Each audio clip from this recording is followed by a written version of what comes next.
Welcome. I am the lint in the bottom of your pocket, el profenito. And this is Batman-y Emmanuel. And with us today, we have Fredy. I'm trying to get myself a nick. I'll just say I don't have one. My name is Brian. Brian and Fredy today. And who are you two gentlemen? I'm a scholar. Yeah, I'm a scholar too. Yeah, I'm a scholar. There you go. Yup. What is a scholar? It's like, when you prioritize your education and like you're so focused on it, even though I be slacking sometimes, but yeah, I'm a scholar. Yeah, I feel like scholars, it can be mean so many things. You can be like, you're smart, but prioritize, like, how do you say that word? Man, I'm tripping right now. Wait, what? No. You gotta be more focused and just do schoolwork. I feel like that's the most thing, being a scholar. Reading, being in books, simping, running around the streets. For real. Learning is underrated. Yeah. And where do you feel that is? Oh, It's just fun, learning new stuff. I want to curse so bad, but I'm not. But learning new stuff is so, like, it doesn't even have to be like math or like science. It could just be like on your own, just looking into history and stuff like that. I feel like it's very gratifying, and it's also like looking into like stuff that interests you. It just helps you, like, physically too, I would argue, because it's like it's brain food. If it's better for you, if it's good for your brain, it's good for your body too, 100%. And we hungry. Yeah, And we're hungry. but yeah, it's true. And why do you feel prioritizing education is important? For me, I feel like everybody needs to deserve about education. I feel like the old generation didn't get that a lot, and then this new generation should be more prioritized, because we should be knowing about the world and what's going on in the past, and not let it forget because of what's going on nowadays. I feel like the world's kind of falling apart as we speak. Mm-hmm. So I feel like we should more prioritize in school and focusing on education, for these people could understand, like, kids, younger kids, and even like college, even older people could understand that books is the most important thing you could have. History, science, math, everybody does math every day. Mm-hmm. So I think like that's the most important skill you could have in day-to-day life, going out of school. So I think it's important to have education behind your back, for you don't have to be in the category that you don't forget. You know what I mean? I agree. I wanted to kind of touch on a little observation that I've seen is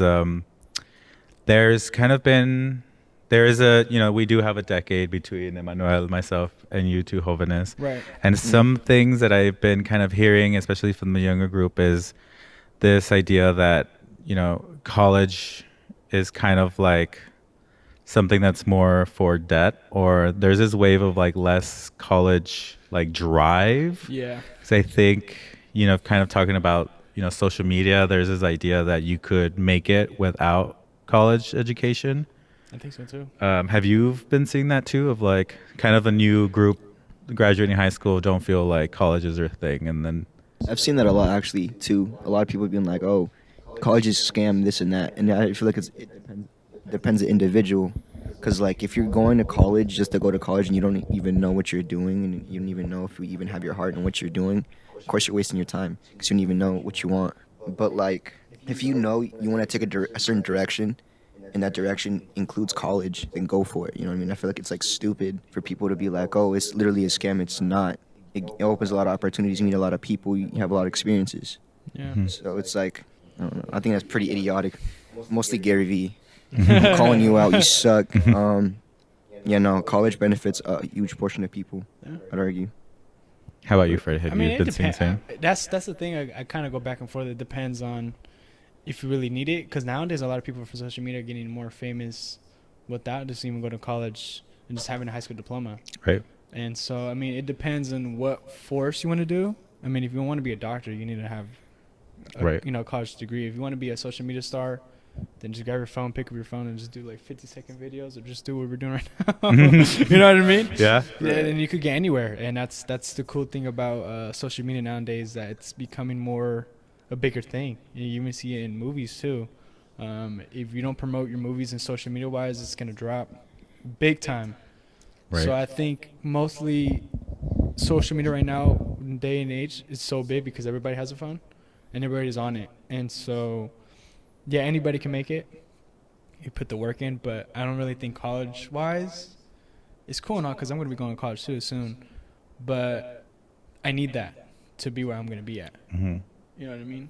Yeah. I'm not saying, I'm not going to be like, oh, I don't need to go to college and start fresh. That's not how it goes. It's not given. So I feel like people that want to put in the work and people want to have a good degree in something needs to go to college. If you want to do something easy, and go on social media. That's my opinion, though. So. Yeah, and you touched on this word promotion of like people are able to promote themselves now with social media, Yeah, right? yeah. And that's a way to kind of marketing, essentially your brand, Right. right? It's like, right. what do you do? What are you able to offer to people? Right, and you got to be so different, unique. You know what I mean? Where you promote, you got to bring something different from the table than what we see nowadays. Is just like I said, promotion is the bigger thing. If you promote your movies, like even your movie, your YouTube videos, or your music-wise, if you promote it so big, it's gonna go higher in the rankings.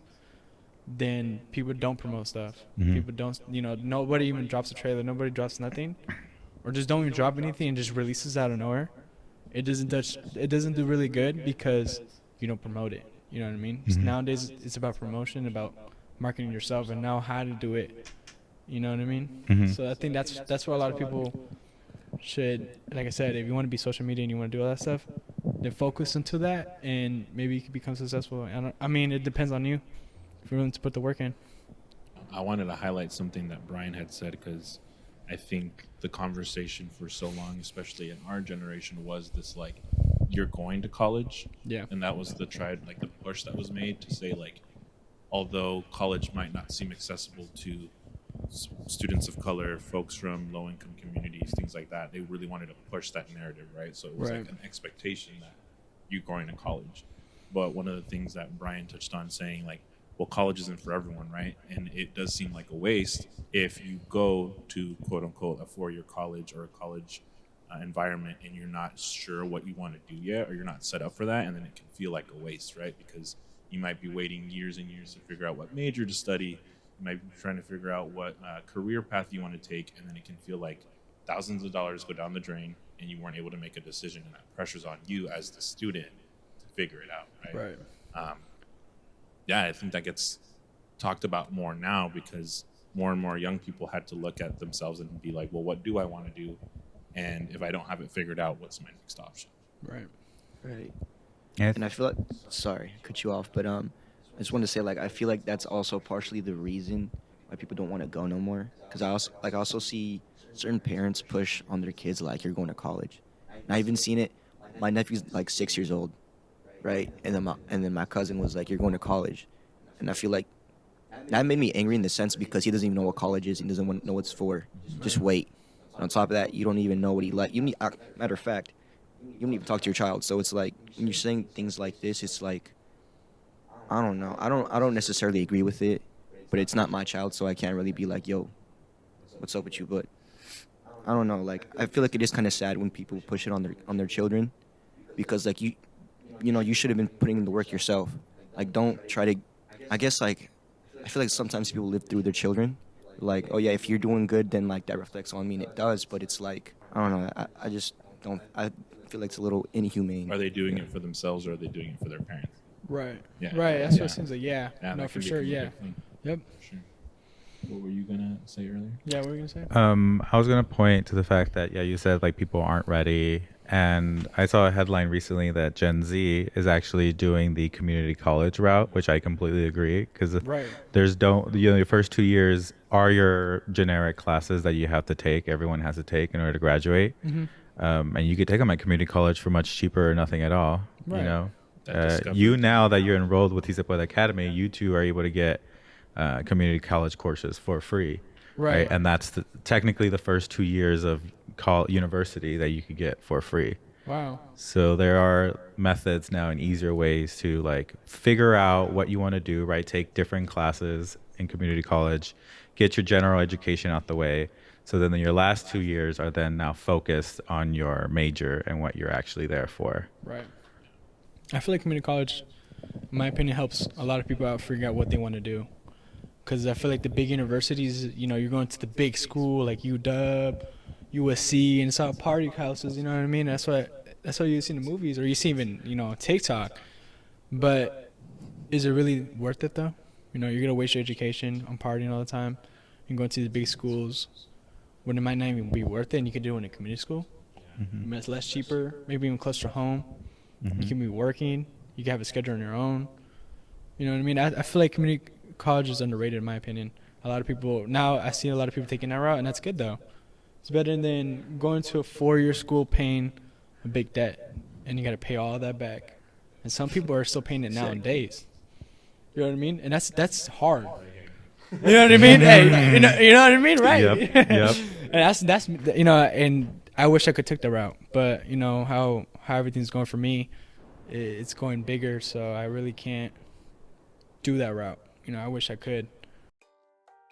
Si Se Puede Academy is a youth education and empowerment program offered by El Centro de la Raza, a community organization.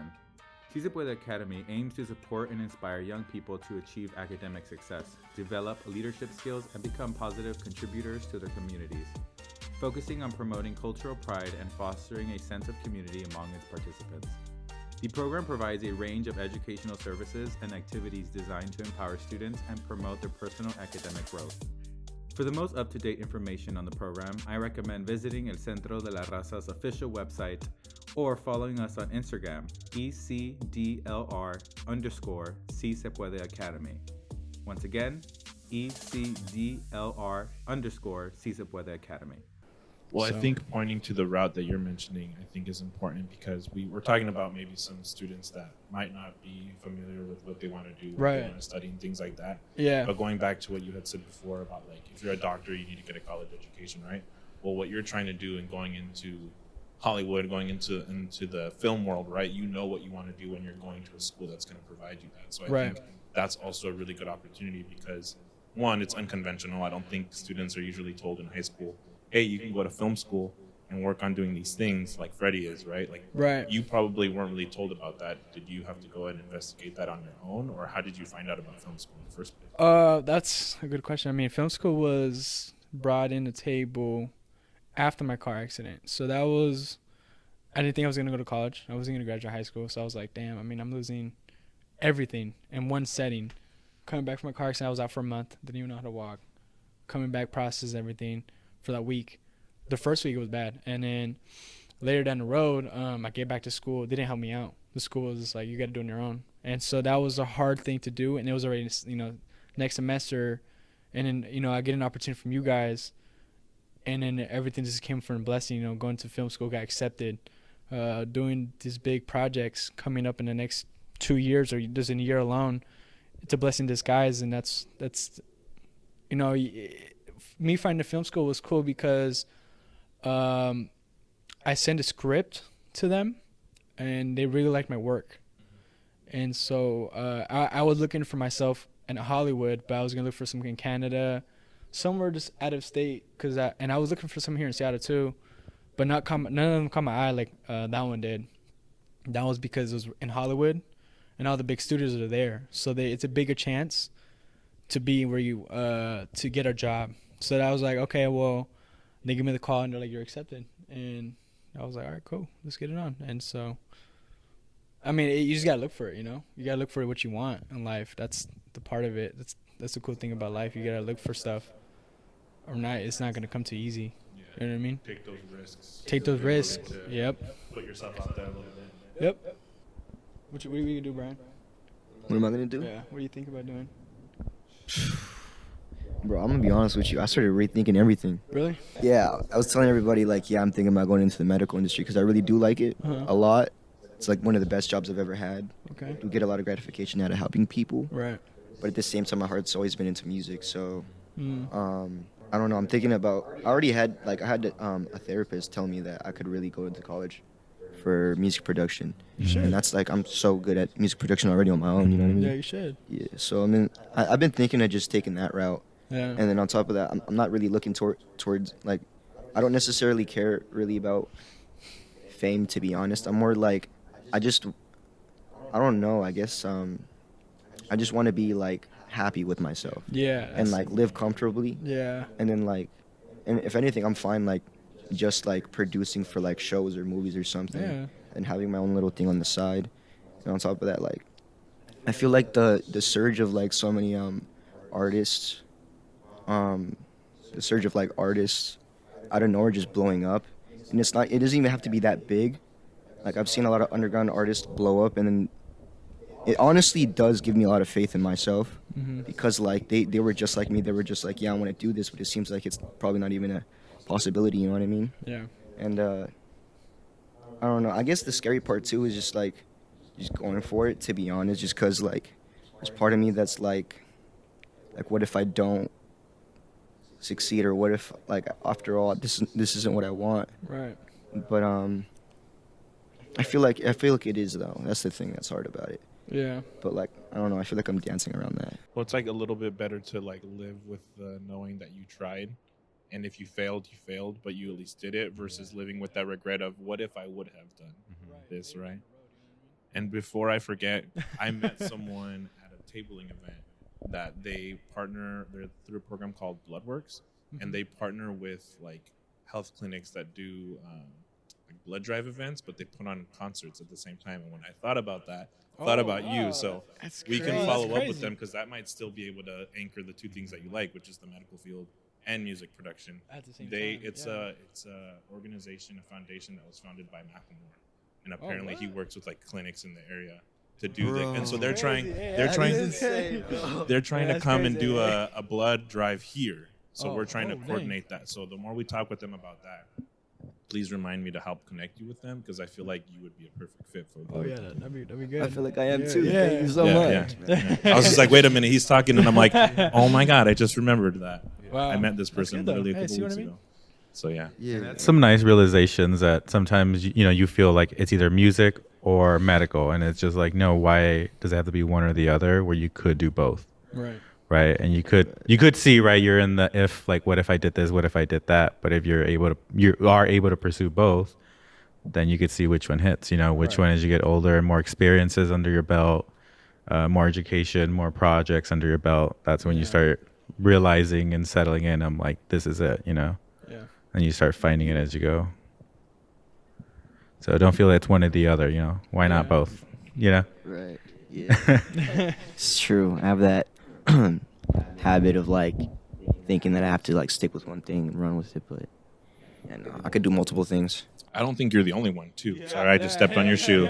But like, I think too often we get told that you need to focus on one thing, or be good at one thing, or put all your eggs in one basket, right? But I do think, going back to the whole, like, all right, looking at the life that we've lived, like, I definitely have moments of regret where I'm like, I could have done this along with doing this, and been happier with what I wanted to do, versus like, oh, like, I wish I would have done that. Right. And the thing that's nice too is we're not that old to the point where we can't still like do things and try out things, and like, this has always been an interest or a hobby. Why not continue doing it? But I think y'all are in such a pivotal point in your lives where it's like there's so much to be explored, so much out there over these next 10 or so years, that it's like that excitement makes me excited to see like the prosperity of what y'all have coming up in store in your lives. So it's like wanting to be that like, hey, like, how can we help you while not giving you all the clues, or giving you all like the surprises, because there's obviously so much left for y'all to be surprised by. But yeah, it's like a really cool like dynamic to have, I think, here at the academy. Yeah, and it's just part of humanity of like changing. We're still older, and I still have other dreams and other ideas that I want to accomplish. And I always remember, Vera Wang didn't sew her first dress until she was 40, and she's like the most sought off like wedding dress. Leslie Jones didn't get on SNL until her 50s, so it's like there's always still possibility, and you're still able to move around. But as long as you like do the small things and lay those foundations, so like in 10, 20 years, you're not like, oh, I should have, could have. You're like, oh, I was doing it on the side, or doing a little bit as I went along. I never let go of all my passions, because you never know. Things What change. we think are just passions can sooner or later become moneymakers. Mm-hmm. And that's important in this day and age. Yeah. The reminder that it's not a race. Like, you don't have to have it figured out by 22, 23. It's still, I know 40, 50-year-olds who still haven't figured it out. So I mean, it depends on like what your system, like how your mind goes. Like we were talking about earlier, you're like, you need to take a break. Well, my mind doesn't do that. My mind just keeps moving, and that's just how it's been. I always move around all the time, playing games, going working out, writing. It's just I can't catch a break. Even if I want a break, I can't. Even when I was in LA, I didn't catch a break. I was still over there, relaxing, but I still just want to work. So that's always a good mindset to have all the time. I always put everything I got in everything I do, or anything I do, because it could be your last thing you could do in this world. And that's what a lot of people don't realize, because everybody think they could live forever. Right. And that's not the case. I thought, when I was younger, I thought I could live into 100 years old. That's what, you know what I mean? I'm like, my mom's 37. I'm like, Mom, you still got like 73 years to go until you die. And that's not the case. You know what I mean? And I learned that the hard way. So I feel like, nowadays I just want to work to get back to my mom and like my family and everybody else around me, because at this day and age, I mean, I feel like a lot of people are like selfish. You know what I mean? Selfish in their own ways, because they don't really care. They just care about themselves. So I feel like we should give back to the world, to the people that need help, like homeless, family. The people that are there with you every day, every step of the way. And that's why I gravitate to my mom a lot. She taught me that, and my dad did too. So shout out to my mom. And the dads too. And the dads too. Hey, it's almost Father's Day. He's coming hey, up. Yeah, if I was just coming up, shout out to my dad too. So yeah, they're both cool, and it's just a learning process. They've been with me every day since I was a kid. So I always wanted to get back. I always kind of have this like idea of like, I guess not, I don't have the idea, but I think there's this idea of like selfishness as always being something negative. Yeah. And there is some way, I think, selfishness to pursue your own passions. Like I feel when I was getting ready to go to college and do my things, I always like joke with people, like if I listened to my mom 100% of the time, I would have done half the things that I've done. And that's kind of because I was a little selfish about it. I wanted to go and I wanted to do these things and follow my ambitions. And, so I don't know. There's this like double-edged sword of like, there is some selfishness of like going after your passions, right? Because you have to put some stuff off to the side. Like, oh, I can't do that family gathering because I wanted to work on X, Y, Z. And I'm not going to do this or that, So there's this weird dance. I feel like that every day. Like when I go to Hollywood, leaving my mom behind and my family behind is tough. Right. I call it every day. When I was there, I called and I even check on you guys too. Like, hey, what's up? Because, it's important. I don't want to forget who people were there first. You know what I mean? I'm not gonna, that's why I always try to call my friends, family wise, because, it's hard when you're like far away. You know what I mean? And it's that was a big challenge for me. And that's why it was kind of tough just being on your own. And I realized that pretty fast when I was over there. I was like, man, I miss my mom's cooking. You start missing all those stuff, right? And that's why I feel like every day when I was there, and I was like, I need to go back home. And I was super happy that I got excited to go back into a flight. But now I'm like, I'm back in Seattle. Sucks. I gotta do it all over again. Take off again. Yeah. So like what? Next month I'm going to like Utah, and then back to LA, and then probably go to Canada. Nice. Filming? Looking for probably like I don't know the places to film. So that's a cool thing. I get that flexibility to be like free, and they're like helping me out, but it's still tough though because you're like being away for so long. One thing would be away for like the whole July, just traveling. Yeah. Sucks. That's a tough part, and you got to be by yourself. Yeah. So Canada, I'm crossing. It's kind of it's not that far from here. It's 3 hours. LA's like what? Like a day, right? It's like a day, right? And then Utah's probably like further. So it's not like I could go drive across the street and be like, hey mom, what's up? I gotta go fly back, or like I gotta wait. Right. Take advantage of those opportunities, like you said, to like reach out via phone calls, FaceTimes, different things like that. Keep yourself sane. But I'm gonna backtrack a little bit, just because this was something that Anito asked us to hold on to in terms of like that could be part of the topic. So I want to acknowledge what you said about being someone that constantly is working, right? I think there's a lot of us that have those like working brains, and they can happen at whatever given time of the day. You mentioned that you stayed up till 3:30 this morning, and that's crazy to me now, but I, believe it or not, I had a super bad insomnia. So I used to always be a person that was up because I had the same thing. My mind's constantly racing. If I'm thinking about something, I need to put it on paper, XYZ. And so I'm happier moving than I am sitting still. But back to the piece that I was talking to you about when we were referring to like Kobe and to Bruce Lee and stuff, like mindfulness in rest does not always mean stopping. So I guess what I wanted to highlight is like when I was mentioning like, oh, take a break, or like find ways to take a break. That doesn't mean you physically have to stop what you're doing or like eliminate like activity, but rather like be mindful of what it is you're doing and if it's filling your cup versus emptying your cup.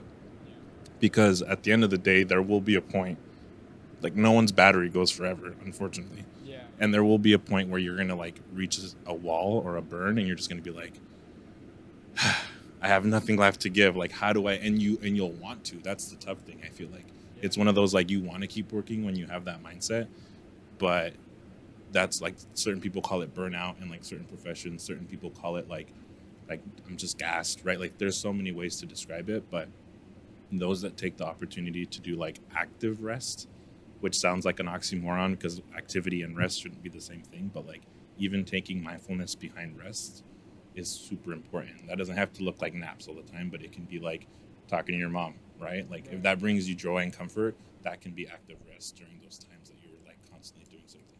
Yeah. If sitting around a table, speaking on a mic and doing a podcast is your way of active resting, taking advantage of that, because I think there is going to be a point in time where right now, most of your time is still your own. But as you get busier, you'll realize that your time is being borrowed by everything that you have to do, whether it's your job, your relationships, X, Y, Z. Yeah. And then you'll have those moments in the middle of the day where you're just like, have I done anything for myself lately? Or am I just doing something on someone else's schedule? Right. Yeah. So that's the point I was trying to make earlier after all the circling around with what I was saying about you need to take a break. Yeah. That's the point I was trying to make. Okay. Yeah. On the selfishness, right? Of like, I can't give you all my energy to everyone all the time. And it's guilt. Yeah, there's guilt comes with that. Yeah, there's a lot of guilt that comes with that. When you have like your passions and things you want to drive, knowing that, there's family members that could, benefit from you being there 24/7. You're like, I can't be there 24/7. Yeah. That's where the real ones, like, thankfully, like, understand. Like, I've had so many of those types of conversations with close friends, family, my partner, where I'm just like, in this moment, I'm not capable of doing that because I need a break. And it's been more well received, thankfully, than not. Where it's like, okay, I understand that. Take that time. Take your break. Do what you need to do. Right. We'll follow back with this later. Or it's not super important right now. I can call you another time. Or, X, Y, Z. But it's like that whole like feeling of needing to ask, which comes with a little bit of that guilt because you're having to admit that you can't do or don't want to do what you're being asked of in that moment. Yeah. But I think I'm a big proponent for communication. I feel like when you talk about it versus hope that they'll understand, that expectation piece is where things can get dicey. If you just expect them to understand, they're probably not going to. But if you talk to them about it and at least explain yourself, then at that end, you at least did your part to explain yourself and kind of speak up for yourself a little bit. And if they don't receive it that way, well, then it's like, in my mind, sometimes it's like, well, then maybe I need to reevaluate this relationship, because if you're not the type of person that can understand me needing to value myself when I need to, how are we supposed to continue moving forward as a relationship, like friendship, family? Si Se Puede Academy is a youth education and empowerment program offered by El Centro de la Raza, a community organization. Si Se Puede Academy aims to support and inspire young people to achieve academic success, develop leadership skills, and become positive contributors to their communities, focusing on promoting cultural pride and fostering a sense of community among its participants. The program provides a range of educational services and activities designed to empower students and promote their personal academic growth. For the most up-to-date information on the program, I recommend visiting El Centro de la Raza's official website or following us on Instagram, ECDLR_C Se Puede Academy. Once again, ECDLR_C Se Puede Academy.